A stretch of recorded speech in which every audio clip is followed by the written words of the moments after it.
What is that? All right, so we're gonna talk about percent of change, okay?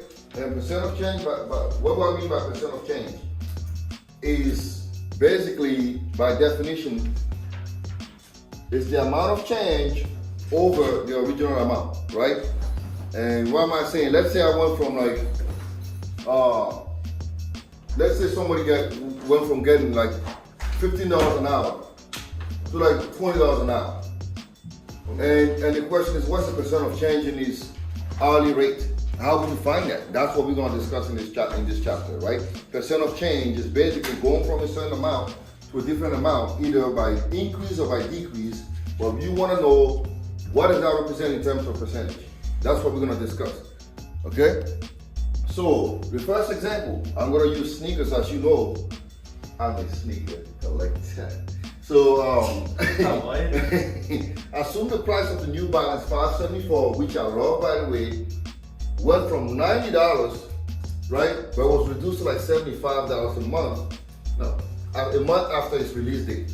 So it was released maybe like in September, and by October the store is having problems like selling it. So they go, hey, we're gonna go from like $90 to like $75. So the question is, what is the percent of decrease, right? Meaning, what does this represent in terms of percentage? What was the rate at which the store decreased the price? That's what they want to know. So how would you do it based on this formula? It's the amount of change over the original amount. So how would you do this? And is this a decrease or an increase? Mary, is it an increase or a decrease? Decrease. Decrease. You went from 90 to 75, right?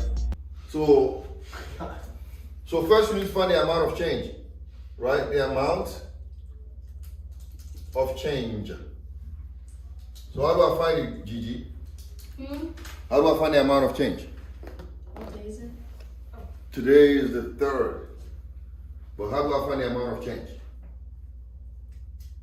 The formula is the amount of change over the original amount, right? So what's the amount of change? $15. $15. How'd you get that? It's 90 minus 75. 90 minus 75, right? So the amount of change is 90 minus 75. So the thing went down by $15, right? So we need to find the amount of change first. And now, know this amount. We're going to divide it to find the percent of change. The percent of change is basically 15 over, it's the amount of change,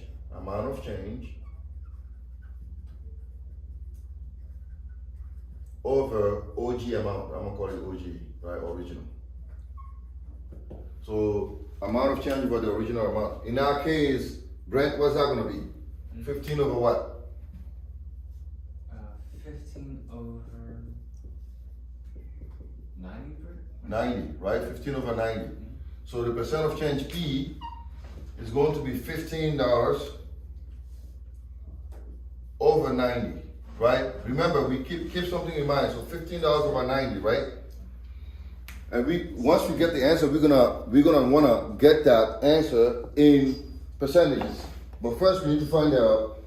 Can I get a Yeah, can someone calculate it? Yep. Oh, my back is hurting. Same. Too much pickleball this weekend? Yeah, I played a lot this weekend. Actually, I did a lot. I played golf. Not golf. Tennis this weekend. Ew. Yeah, you. Probably plays tennis. Nobody plays I know, tennis. like, West Virginia's tennis players. All right. Oh, really? Yeah, he's ranked like #1. Mid. point? Is it true? 1666. So guess what I got? I got 0.1666, right? Like this. So we can write it to like, 17%. yeah, we can, but so how do you go from that to like a percentage? How do you convert something to percentage that's in the decimal? We did that last week. Multiply times 100. Thank you very much. Multiply by 100, right? So it's 0.16 or 16.66 like this percent, right? And then Jack, if you want to write the nearest percent, it's going to be either 17%, or you can say 16.66%, 67%. Either one of those is fine. It all depends on how the question is asking, what the question is asking. So that means the percent of decrease is 17%, right? The store decreased the price by 17%. Does that make sense? So they decreased the price by 70%, so the percent of decrease, or the percent of change in this case, is 17%. All right? Now, the next problem. Let's see if you can read my handwriting, right? I can't. In I don't. and I can't. Yeah, you can try. No, I was writing it Like down. Patrick, why are you so sassy? Yeah, like you still there. So, in and mhm. something season. Undefeated. Okay. In an undefeated season, a football team saw their season attendance increase from 10,000 fans to the previous year to like 250,000 fans, right? Bro, why'd you have to write so many words? So what percent did the attendance increase? So you guys trying to work on this. So I want you all to work on it individually and tell me what you got. So they went from like 10,000 attendees to 250,000. That would be New Life soccer team. Bro, that is not that funny. Bro, that's not that funny. Yeah. It's not that funny. You're in the way. Oh, sorry. You're good. My apologies. Is this gonna be New Life? Is it gonna like explode? Yeah, I'll be It's your gonna be like fans. a big school at one point. Big, I big. don't, Yeah, I don't big even squad. think MLS teams get that many people. Yeah, they probably. Bruh. I seriously. There's never been a high school with 250,000 people. do. It could be if you have like. It's like state championships. Mhm. Like I'm sure football in Texas. Like when we won state championships, we got like three new people. All right, so let's find this. Tell me how you guys solved this problem. So you went from 10,000 fans to 250,000 fans. So I want to know the percent of change.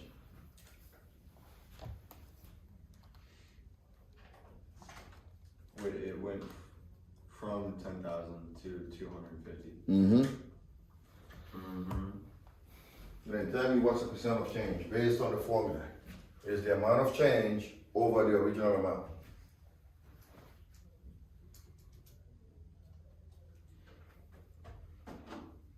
Hmm.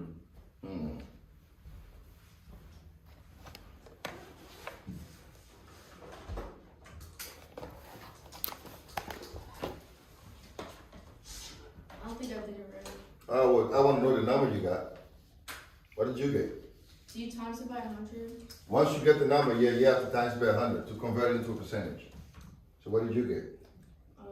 2,400. 2,400? I don't think I did it right. Tell me how you did it. That's what I want to know. First, find the amount of change. What's the amount of change? 240,000 Okay, the amount of change. divided by 10,000 What's the original amount? Yeah. So you did. is 24. Mm-hmm. I think you did it right. 250,000 minus 10,000, right? The amount of change, and that gives you 240,000. And you divide this by what? 10,000, right? So then what did you get? 24. 24 and times that by 100. 100. So that gives you what? 2,400%. So the increase was 2,400%. Now the reason why you didn't believe what you guys, because you felt like that was just overblown. But that's true, because they went up by 240,000 more people that came and watched the game. So it's 2,400%. Does that make sense? Yeah. Right? Because sometimes people think that percentages have to be less than 1. It could be like this, 2,400. That's fine. That's perfectly fine. Okay? So now we're going to do something in reverse. So the planners, see if you can read my handwriting this time. The planners are for a community event, right? For a community event,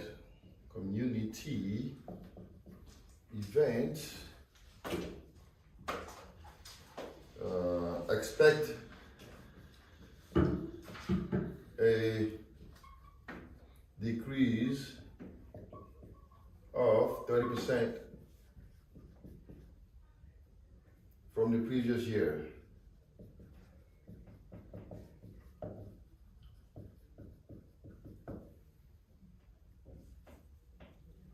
When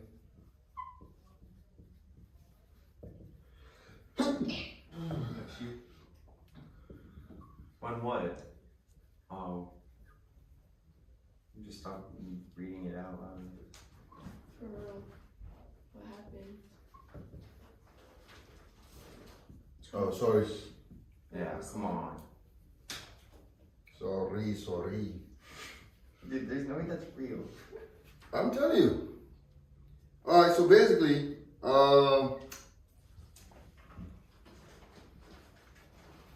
so they're saying this, right? The planners for a community event expect a decrease of 30% from the previous year when 5,600 people attended. How many people do they expect now? Ooh, that's a tricky question, right? Read it again. So the planners for a community event expect a decrease of 30% from the previous year when 5,600 people attended. How many people do they expect? Oh, I got the answer. All right, so tell me how you did it. Wait, hold on, I'm not done yet.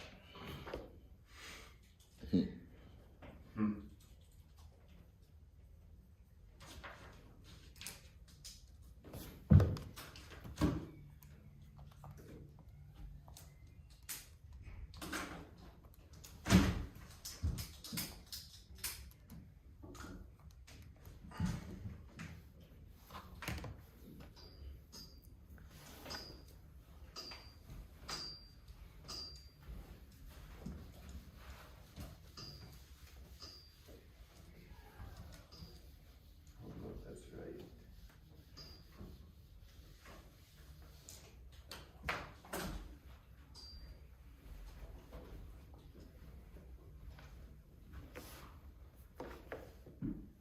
Do you have to decrease? Wait, so is the number you get the amount of change? The number you get, think about it for a second. What does the 30% represent? The percentage The percentage of what? change? The percent of change, right? What do we know? Yeah? You got it. What do we know?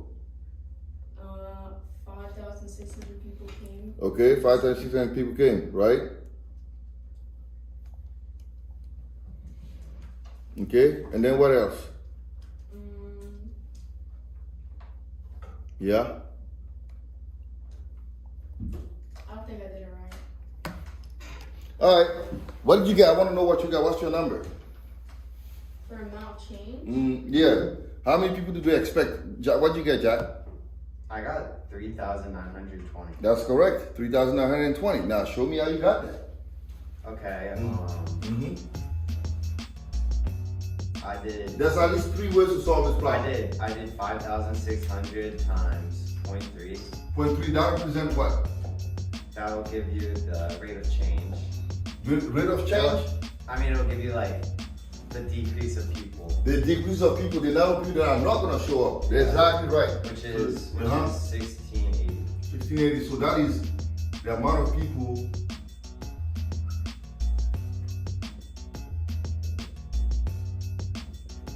that are not coming. And then how do you find the number of people that are coming? Obviously, And then you minus that by by, the first number. right? Now, let's say you want it to be more like, okay, I want to use the formula that we've run, right? You can do it both ways. This is more common sense, right? You could have also done it this way. You could have said that 0.30, that's the percent of change, correct? Right. Is equal to 5,600 minus X over 5,600, like this. Amount of change over what? Original amount. Does that make sense? And then you use what? The cross multiplication, right? You times this by that. 5,600 times that, you got 1680, right? Equals 5,600 minus X. And then subtract the 5,600 here. Subtract the 5,600. You get the negative 3920 equals negative X. And then to solve for X, just divide it by negative 1. And then you get the 3920. There's multiple ways to solve this problem. Okay, you could do it the way Jack did it, or you can stick to the formula, that's fine. I just want you to get what's going on here. And I like what he said about the amount of people that are not coming. That's great. That's a great observation. This is how you solve this, by identifying what does this number represent. Does that make sense, Gigi? Yeah. All right. All right, so now what I want you all to do is we're gonna work on the problems in the book, and that's gonna